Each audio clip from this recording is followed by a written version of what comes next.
Hi, welcome to my channel. This is the Clip Studio Tips of the Month. Today I'm going to explain how to use the functions in the Layer Property panel.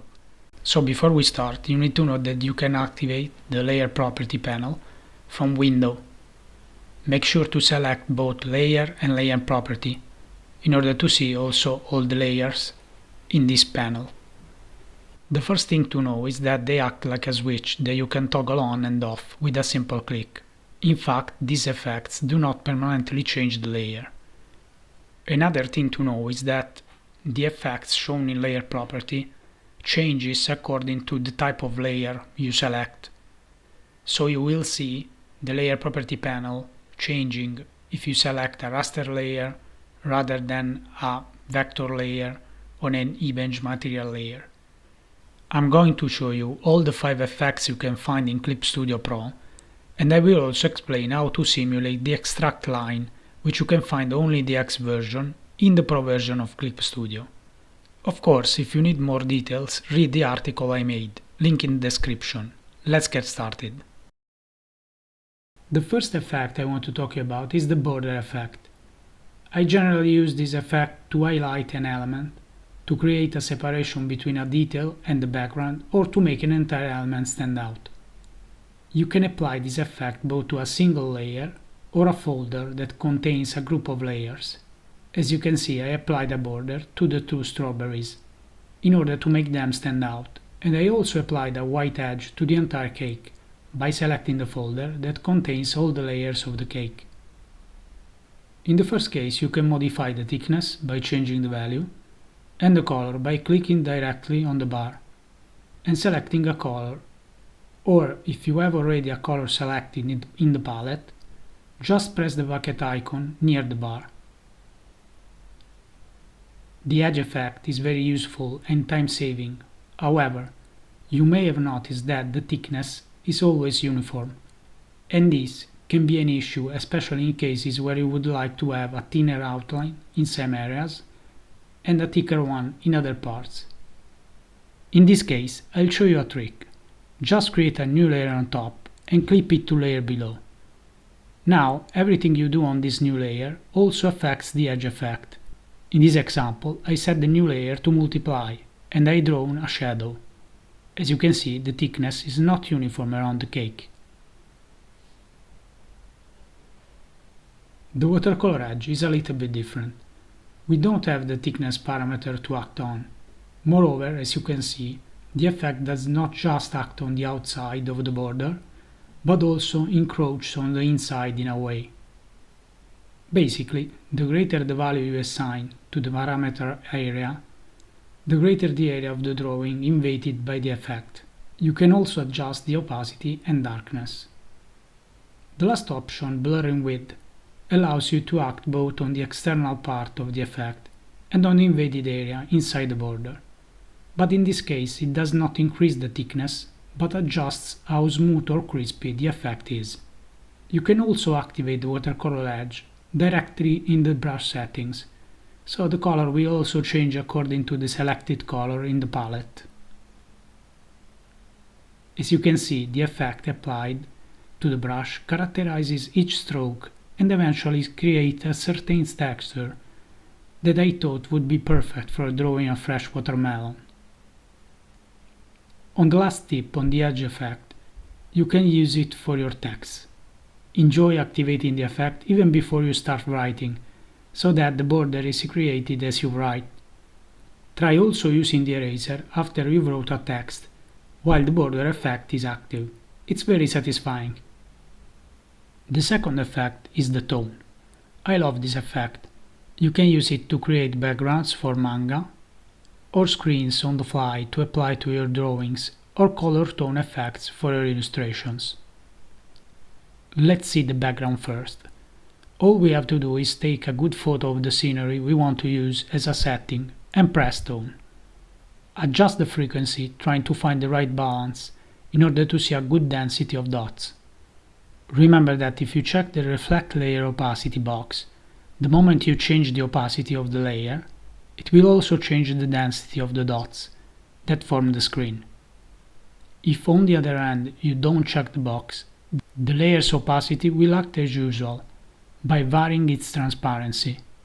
I will explain the posterization parameter later on, and I will also show you how to make more complex backgrounds.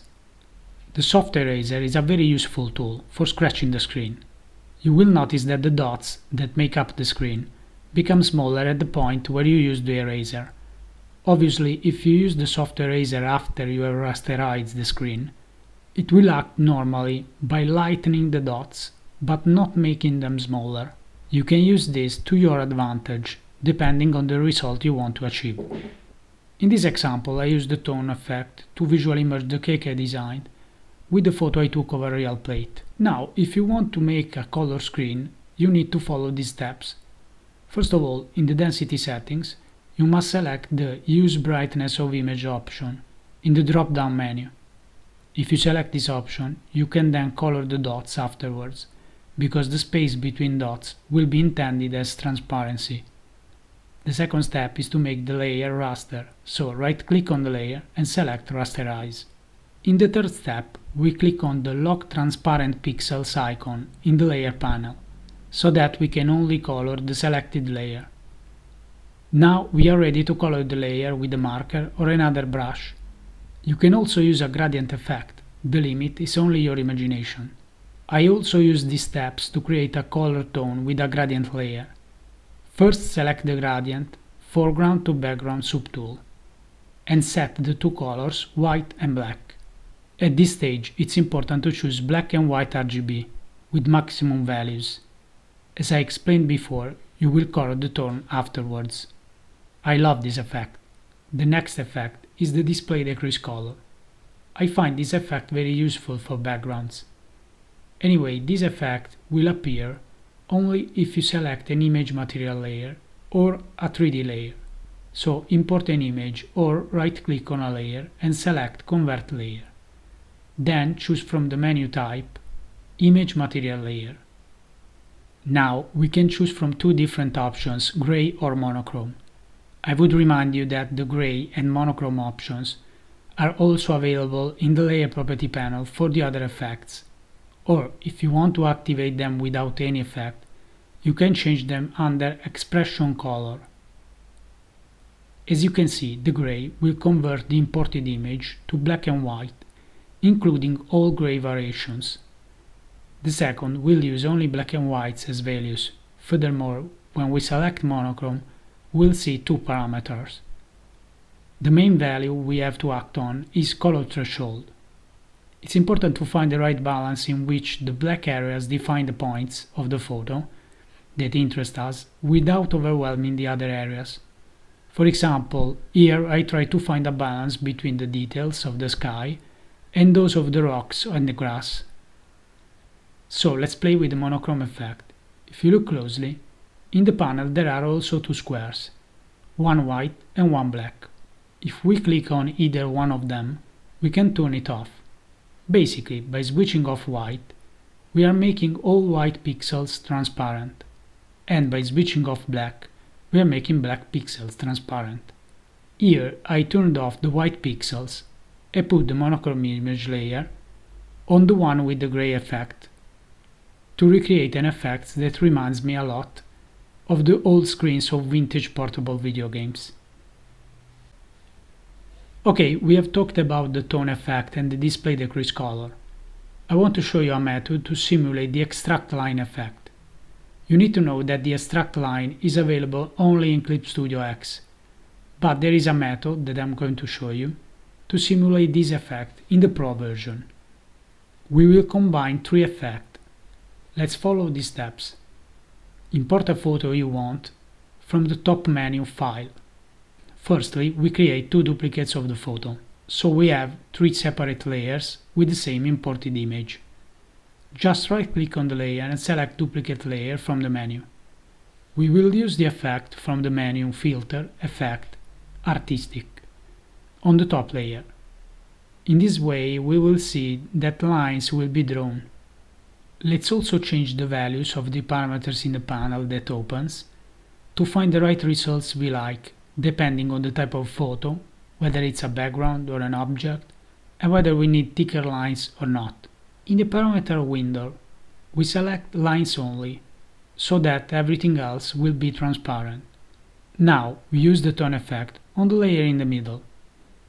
Make sure to select Use Brightness of Image and check the posterization box. As you can see, there are values under posterization that slide on a bar. These values also have different gray tones. And if you move the cursor to a point on the bar where there is no value, you will notice a small plus sign appear. Clicking on it will generate a new value and thus a new gradation. By moving these values on the bar, you will notice changes in the image and can adjust the tones area. However, in order to find the result we are looking for, I recommend first activating the monochrome effect on the lowest layer, and then going back to adjust the values on the layer with tone. This will allow you to have an overall view, and in addition, the transparency will be filled by the layer on the bottom. I really like the result. As you can see, the temple looks as if the lines are done by hand. They are clearly distinguishable. The layer color effect in the layer property panel allows us to apply a different color to the selected layer, but it will not permanently change the colors of the layer. It can be useful for temporarily highlighting a particular layer. Let me show two cases where I use this effect. In the first example, I've assigned the background I've created a blue and green color, so that I can draw the characters more easily. Not only does this effect allow me to visualize them better, but the black lines of the background and the tone effect would be confusing if I didn't activate this effect. In the second case, the pencil used for the draft is already very light. By using a blue color, not only do we see the stroke better, but it does not blend with the black strokes we draw on it. Moreover, if you like digital painting, you can paint directly on the draft and still see the initial sketch. The last effect we are going to see is the overlay texture. I remind you that this effect applies only to image material layers. It's an indispensable effect when we apply a texture to our design. Let's see a practical example. Let's apply a texture from the Material Textures folder on the background we created previously. This texture gives the design a grainy look.